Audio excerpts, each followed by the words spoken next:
গতকালকে কিন্তু বিশেষ করে কুয়েতে, বিশেষ করে বাহরাইনে সে ক্লাস্টার বোমা ইউজ করেছে। এবং আপনারা হয়তো নিউজে, মিডিয়াগুলোতে দেখেছেন যে ইরান লিটারালি কুয়েতে, বাহরাইনে কিয়ামত নিয়ে এসেছে।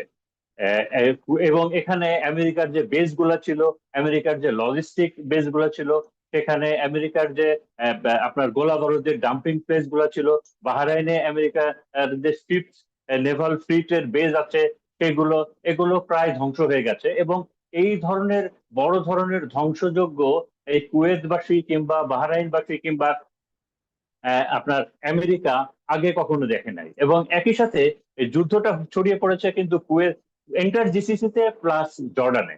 জর্ডানে কেন? জর্ডানেও আমেরিকা তার অনেক সৈন্য সেখানে সমাবেশ করেছিল এবং অনেক কিছুর আপনার লজিস্টিক্স, সেখানে রিফুয়েলিং সেন্টার, এগুলো জর্ডানে নিয়ে এসেছিল। এবং আমরা এটাও জেনেছি যে যে আহ, ইরানের উপরে যে আমেরিকা যে অ্যাটাক গুলো করতো, বিশেষ করে কুয়েত এবং বাহরাইন থেকে নর্দার্ন, মানে ইরানের নর্দার্ন পার্টে অ্যাটাক যেগুলো হতো, স্ট্রাইক যেগুলো হতো, এগুলো মেনলি কুয়েত এবং বাহরাইনের বেস গুলো ইউজ করতো আমেরিকা। আর সাউদার্ন ইরানে যে বোম্বিং গুলো করা হতো, যে এয়ার স্ট্রাইক গুলো করা হতো, এইখানে মোটামুটি এই মোটামুটি আরব আমিরাত থেকে আরব আমিরাতের বেস গুলো আমেরিকা ব্যবহার করতো। তো এইগুলাতে আপনার পর্যাপ্ত পরিমাণে মিসাইল অ্যাটাক করেছে এবং এগুলোর যে এত ধ্বংস হয়েছে এটা আগে কখনো হয় নাই।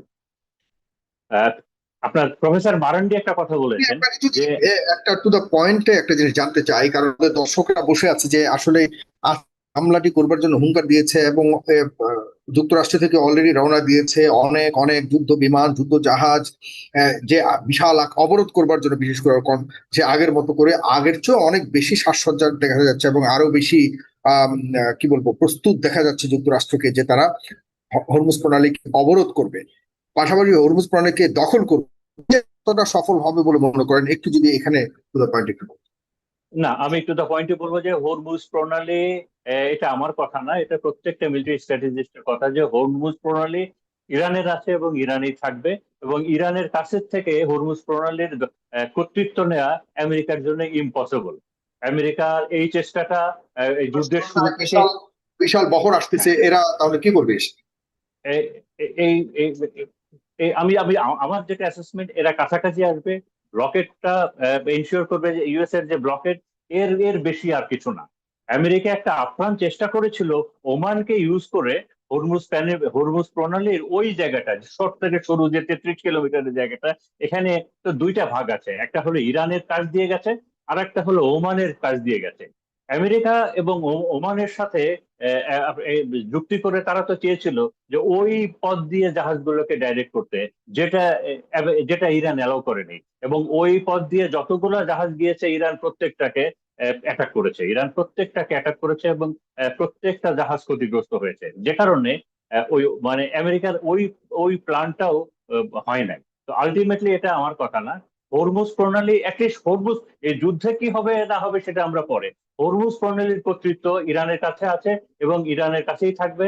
এবং সেখান থেকে এক বিন্দু এদিক ওদিক হবে না, ওই ক্ষমতা আমেরিকার নাই। আর আমেরিকার যত বড় নৌ বহরই আসুক না কেন, এই যে হরমুজ প্রণালী এবং যে এই যে সিটা, এই রেড সিটা, এটা হলো, এটা ডেপটা তো কম, এইখানের উপযোগী, এইখানে যুদ্ধ করার উপযোগী নৌবাহিনী আমেরিকার নাই।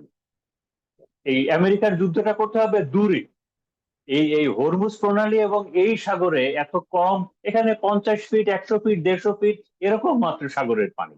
হ্যাঁ, তো এত কম পানিতে যুদ্ধ করার নৌবাহিনী আমেরিকার নাই, এটা ইরানের আছে। ইরান ছোট ছোট সাবমেরিন তৈরি করেছে, ইরান অনেক স্পিড বোট তৈরি করেছে তার এইখানে যুদ্ধ করার জন্য, এটা নাই। এটা মেনলি আমার ধারণা যে এটা আমেরিকা এনেছে, সেই রকেটটা আরো শক্তিশালী করবে। এবং আপনার আগে তো এয়ারফোর্স তো ফেল করেছে, এখন নেভি দিয়ে যতটুকু বোম্বিং করা যায়, এবং এটারও কোনো ফলাফল আসবে না, এটারও কোনো ফলাফল আসবে না। তো এখানে আমি আর দুইটা পয়েন্ট বলে শেষ করবো এখন, যে দেখেন আহ, এর ভিতরেও একটু আশার আলো কিন্তু আছে এর ভিতরেও। কেন দেখতে পাচ্ছি যে মোটামুটি যুদ্ধের এই নেগোসিয়েশনের সব দরজা বন্ধ হয়ে গেলেও তিনটা ছোট জানলা খোলা আছে। একটা তো পাকিস্তানের এই দিক দিয়ে তো আছে আমরা জানি, আর একটা আছে হলো আপনার ওমানের একটা চ্যানেল আছে, আর গতকালকে আপনি হয়তো জানেন যে কাতারের যে আমির মারা গেছেন, ওনার ফিউনারেলে এই মুহূর্তে যুদ্ধের চলমান এর ভিতরে কিন্তু ইরানের পররাষ্ট্রমন্ত্রী সেখানে গেছেন এবং সেখানে ওটাতে অ্যাটেন্ড করেছেন। এবং সেখানে উনি একটা স্টেটমেন্টও দিয়েছেন যে ট্রাম্প যে বারবার বলছে, আমেরিকা যে বারবার বলছে যে তারা ট্যাকটিক্যাল নিউক্লিয়ার ওয়েপেন ইউজ করবে ইরানের উপরে, উনি বলেছেন দেখেন আমাদের ইরানের সাইজ হলো 1.7 মিলিয়ন বর্গ কিলোমিটার, এবং আমরা অনেকগুলো নিউক্লিয়ার হজম করতে পারবো। আপনি শুধু মাথায় রাখবেন ইসরায়েল কয়টা হজম করতে পারবে, এবং আমরা আমাদের আসল অস্ত্রগুলো এখনো ব্যবহার করি নাই। আ- আপনি যদি কোনো ধরনের চেষ্টা করেন, আমরা ইসরায়েলের ওই ডিমোনা থেকে শুরু করে সবকিছু উড়িয়ে দিব, তখন আপনি ইসরায়েলকে রক্ষা করতে পারবেন কিনা এটা আপনারা দেখবেন। একই সাথে আরেকটা বিষয় বলতে চাই যে আহ, ইরানের ইরান কিন্তু এখন যে স্পেস এক্স, এলন মাস্ক মার্কের যে স্পেস এক্স আছে এবং আপনার স্টারলিংক আছে, এই দুইটা ধ্বংস করার জন্য, বিশেষ করে এই দুইটা ইরানের উপরে যে কর্তৃত্ব আছে, এর ভিতরে স্টারলিংক কিন্তু অনেক লো অরবিটে চলে, পৃথিবীর অনেক লো অরবিটে চলে। তো এই স্টারলিংকটাকে মোটামুটি ইরান প্রায় অকেজো করে দিয়েছে, মানে এই ইরানের আকাশে রাখি। এবং এটা করার জন্য ইরানের টেকনোলজিও আছে। একই সাথে আমি যেটা খবর পেয়েছি যে S-500 যে আপনার যে মানে এন্টি এয়ার ডিফেন্স যে মিসাইলটা আছে, ইরান অলরেডি রাশিয়ার থেকে পেয়েছে, এবং ইরান এই ক্যাপাবিলিটিটা অর্জন করেছে, কারণ ইরান ইলন মাস্ককে ইলন মাস্ককে তাদের একটা বড় শত্রু মনে করছে এ সাইডে। এবং একই সাথে ইরানের যে আপনার হান্দালা গ্রুপ আছে, হান্দালা, যে তাদের যে আপনার মানে অনলাইন আপনি ই করার জন্য যে এই গ্রুপটাও কিন্তু কাজ করছে এন্টার মিডল ইস্টে। তো এন্টার মিডল ইস্টে কাজ করছে, তবে এটা সত্যি যে এন্টার মিডল ইস্ট এখন আগুন জ্বলছে, এন্টার মিডল ইস্ট এখন আগুন জ্বলছে। এবং যেটা আমি অনেকগুলো নিউজ মিডিয়া থেকে কনফার্ম করেছি যে ট্রাম্প মোটামুটি চেষ্টা করে যাচ্ছে যে এই জিসিসি কান্ট্রি গুলাকে দিয়ে একটা ইনভেশন করার জন্য। একটা কারণ একটা মরিয়া প্রচেষ্টা, একটা গ্রাউন্ড একটা ইনভেশন করার জন্য, এবং পসিবলি এটা আরব আমিরাতের ল্যান্ড ইউজ করে হবে। তো সেক্ষেত্রেও ইরান অলরেডি হুঁশিয়ারি দিয়েছে যে আমাদের নেভি এবং আমাদের গ্রাউন্ড ফোর্স কিন্তু অপেক্ষা করছি তোমাদের জন্য এটা। তো এইটা বলে তার আমি মানে এখন শেষ করছি। ইরান কতটা প্রস্তুত এটাকে বর্তমানে, মানে যেটা যেই যুদ্ধের দামামা এখন বাজছে এবং যুক্তরাষ্ট্রের যে হুমকি, যুক্তরাষ্ট্রের যে প্রস্তুত এই বিশাল বহরকে মোকাবেলা করার জন্য কতটুকু প্রস্তুত, জাস্ট এক মিনিটে যদি বলে শেষ করে। না, ইরান সর্বোচ্চ ভাবে প্রস্তুত আছে, এবং প্রস্তুতের ওই লেভেলে প্রস্তুত আছে, কারণ ইরান তার যতটুক মিসাইল ঘাটতি ছিল, যতটুক ইন্টারসেপ্টর ঘাটতি ছিল, সবগুলো তারা প্রায় পুরা পূরণ করে ফেলেছে। এবং আপনি হয়তো জেনেছেন যে অলরেডি দেখেছে যে টমাহক, আমেরিকার সব থেকে আধুনিক যে মিসাইল টমাহক গুলো, এটা কিন্তু ইরান এখন ফেলে দিচ্ছে, ইরান এখন ফেলে দিচ্ছে। এবং এই যুদ্ধ শুরু হওয়ার ভেতরেও গত পরশুদিন একটা বিশাল একটা রাশিয়ান বিমান এসেছিল। এটা এটা অত্যন্ত গোপনে, এবং এই যুদ্ধের ভিতরে বিমান এসেছিল, এবং বিমানে এসেছিলেন রাশিয়ার পররাষ্ট্রমন্ত্রী। আরো একটা বিমান এসেছিল রাশিয়ার, সেখানে এসেছিলেন রাশিয়ার যে এনার্জি মিনিস্টার আছে তিনি।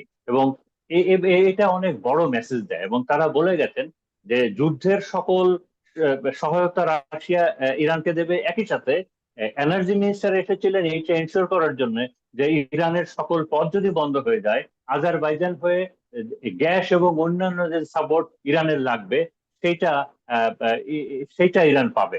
এবং অনেকেই বলছেন যে আমরা অলরেডি এই যে সেকেন্ড ফেজের যে এসকালেশনটা হয়েছে, আমরা মনে হয় তৃতীয় বিশ্বযুদ্ধের অলরেডি পদার্পণ করেছি। তো এটা অনেকেই বলছেন। তো এখন এই যুদ্ধের ভয়াবহতাটা কোন দিকে যায় সেটা একটু দেখার বিষয়। তবে তৃতীয় আমি বিশ্বযুদ্ধে আমরা পদার্পণ করেছি। হ্যাঁ, হ্যাঁ, এটা অনেকেই বলছেন যে আমরা অলরেডি এই যে নতুন করে যে ম্যাসিভ মানে আকারে একটা এসকালেশন এই হচ্ছে, যুদ্ধটা এবং পরবর্তীতে এই আশপাশের যে হ্যাঁ, উপসাগরীয় দেশগুলি রয়েছে তারাও যুক্ত হতে পারে, এবং এটা উপসাগরীয় দেশগুলো তো ব্যাপ্তিটা অনেক। অবশ্যই উপসাগরীয় দেশগুলো তো জিসিসি কান্ট্রি গুলো তো অলরেডি সামিল হয়েছে। আপনারা দেখেছেন যে সৌদি আরব বোম্বিং করেছে ইয়েমেনে, আবার হুতিরা রিটালিয়েট করেছে। সৌদি আরবের কয়েকটা এয়ারপোর্ট অত্যন্ত ক্ষতিগ্রস্ত হয়েছে, যদিও তো এটা এখন বন্ধ আছে।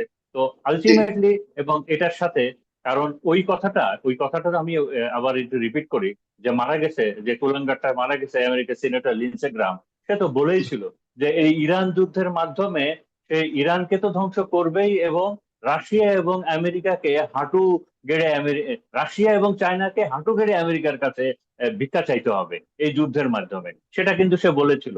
তো আলটিমেটলি, তো এই কারণে আমি বলছি যে আপনি দেখবেন এটা যে সবাই সেটা বলছে সে যে দেখে যেতে পারলো না। জি, না, দেখে যেতে পারলো না, যে আপনাকে অনেক অলরেডি ধন্যবাদ। একটা মোটামুটি একটা তৃতীয় বিশ্বযুদ্ধে পদার্পণ করেছে। দেখা যাক এখন কোন দিকে যায়।